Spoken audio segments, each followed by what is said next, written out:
Today we're using the Coulombs Law Interactive Calculator to solve electrostatic force problems between charged objects. Let's explore the available inputs.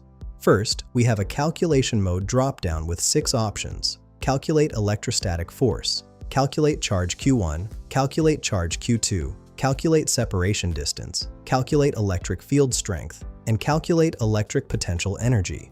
For this demonstration, I'm selecting calculate electrostatic force. Next, we enter charge Q1 in coulombs, charge Q2 in coulombs, and distance r in meters.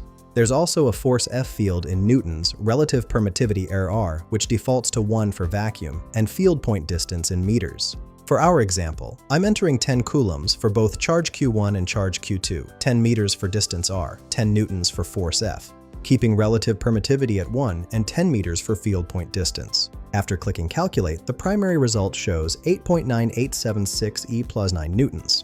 The force direction indicates repulsive, which makes sense since both charges are positive. The calculator also provides the Coulomb constant K at 8.9876 E plus 9 Nm2C2, effective permittivity at 8.8542 E12 Fm, electric field from Q1 at 8.9876 E plus 8 NC, and electric potential energy at 8.9876 E plus 10 joules. Find the link in the description below.